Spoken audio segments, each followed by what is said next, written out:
Cianjur. Berdiri sejak pertengahan abad ke-17 adalah rumah dari bahan makanan yang sudah tidak asing lagi bagi lidah Indonesia.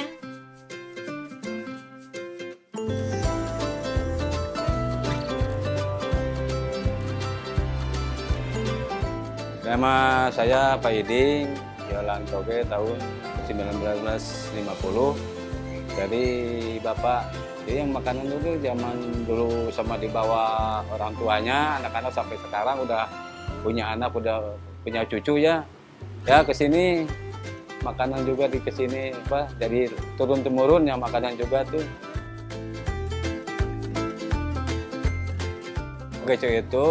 Toge itu di Banjur, toge di Banjur sama tauco. Jadi geco. Pakai kupat dulu, langsung pakai tahu, pakai toge, langsung pakai mie. Di Banjur sama tauco. Pakai lagi ini yang pakai asam-asam seperti cuka aren lah. Istilahnya cuka aren, pakai kecap, pakai sambal. Kalau bisa ya pakai kerupuk aja, bisa dikerupukin.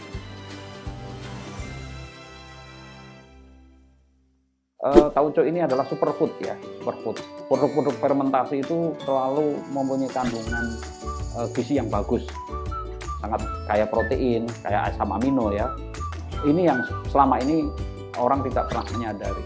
Sebetulnya di beberapa makanan yang rasanya gurih, sedap itu munculnya dari tauco, dan itu tidak pernah diungkap. Ini karena ada kecenderungan ini kayak rahasia dapur gitu. Kata tauco ini menarik, ini khas Indonesia. Asal usulnya atau aslinya seperti apa kurang banyak sumber yang mengkaji masalah ini. Tapi salah satu yang masuk akal adalah kata tausiang. Kalau diterjemahkan kira-kira adonan dari kedelai ya, adonan matang gitu ya. Kalau dalam bahasa Inggris kan pasta kedelai.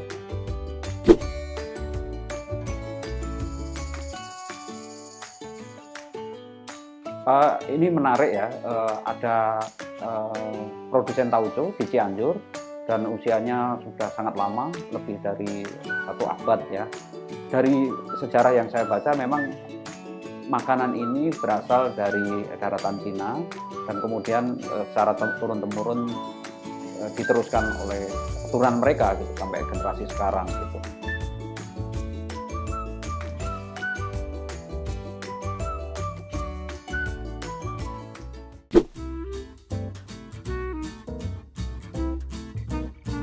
Dari sekian banyak merek yang diproduksi di Cianjur, tauco cap meong ternyata sudah ada sejak tahun 1880.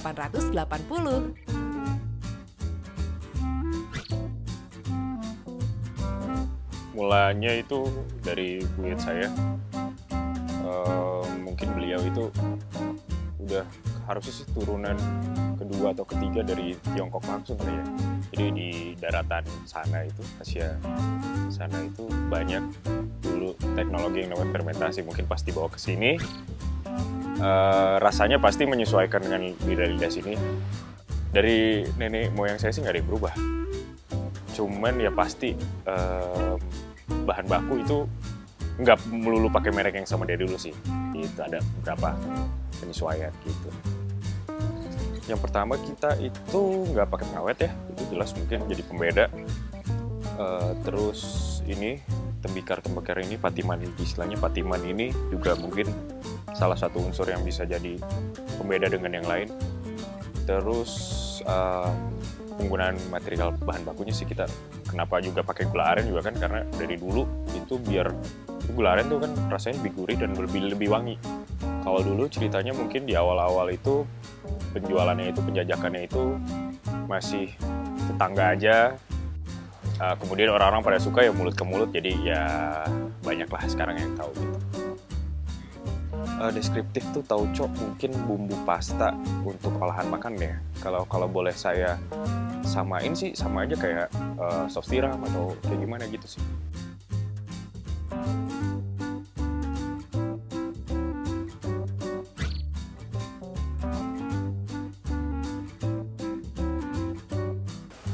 kata teman sih dengar-dengar tauconya enak gitu, makanya cari tauco cap meong, makanya berhenti di sini. Beli untuk oleh-oleh juga sih sekalian buat tetangga. Namanya ibu-ibu ya, penasaran jadi akhirnya ya nyoba-nyoba gitu. Tauco yang saya beli rencana sih buat dipasak sama cumi, kalau enggak sih sama tahu, sama campuran cabai gendot gitu. Di cabai-cabai hijau.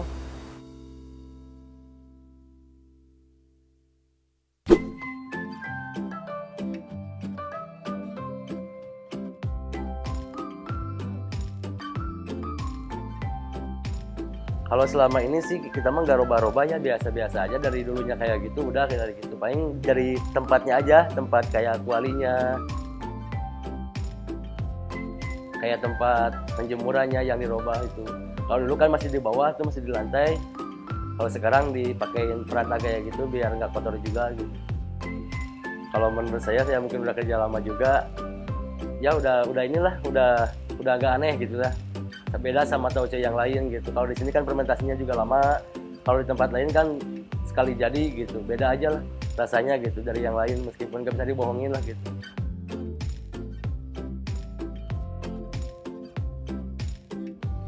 Dari pertama ya mungkin nunggu dulu air mendidih. Udah air mendidih kita masukin tauconya. Dari situ kan diaduk terus sampai benar-benar kayak pecahan gitu ya.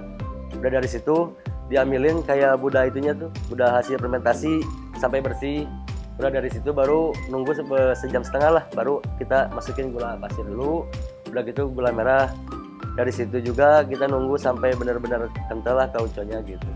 Baru kita bisa diangkat.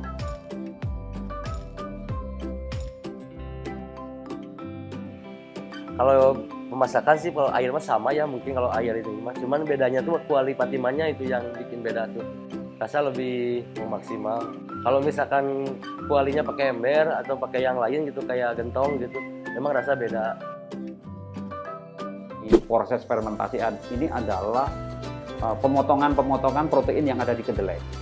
Jadi protein-protein yang merupakan rantai panjang dipotong-potong menjadi asam amino, dan rasa gurih, rasa enak dari tauco ini sebetulnya adalah bersumber dari pemotongan bahan-bahan protein menjadi asam amino. Dan disitulah kemudian muncul rasa yang enak gitu ya, gurih, dan ini jadi ciri utama dari tauco. Di setiap tempat ketika bahan-bahan ini kemudian difermentasi itu ada semacam mikrobia tertentu yang khas suatu tempat itu. Ini yang memberi beda rasa, misalnya tauco di tempat A, di tempat B, di tempat C gitu. Nah, menariknya mungkin pemilik dari tauco meong itu berhasil meregenerasi mikrobia ini, jadi perubahannya tidak banyak gitu, jadi bisa mempertahankan rasa.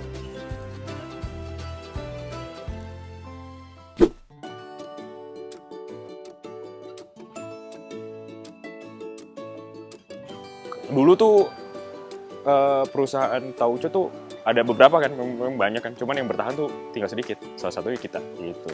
Itu impact paling berasanya itu pas tol pada larang jadi. Jadi selama ini kan orang mau ke Bandung, mau ke daerah Jawa Barat kan mesti lewat situ tuh dulu ya, tahun 80-90-an ya. Terus kemudian pas tol pada larang jadi, itu lumayan berimpact jauh sih. Saya tuh parnonya takutnya ke depannya yang anak-anak muda ini nggak tahu gitu tentang tauco. Saya tuh pengen terus banyak inovasi, bisa segmennya lebih diturunin lagi, jadi pengen dideketin lagi yang dengan yang sekarang. Cuman orang-orang identiknya memang sih kayak apa, toge, kangkung, itu kan yang basic ya sebenarnya. Padahal sekarang bikin brownies yuk pakai bumbu tauco bisa, bikin cookies gitu.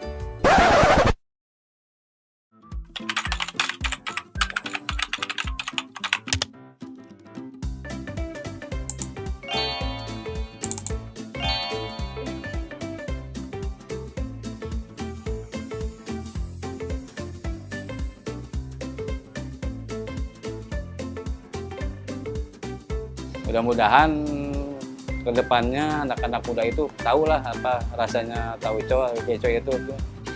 Anak-anak muda sekolahnya makan beco. Dulu kan banyak, udah pulang sekolah, masih makan keco.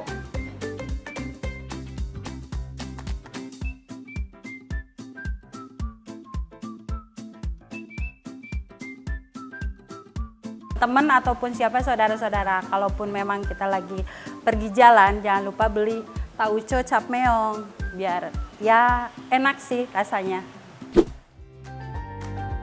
Sudah 2 abad lebih, tauco cap meong memperkaya budaya kuliner Indonesia. Yang lezat rasanya, pasti banyak yang suka.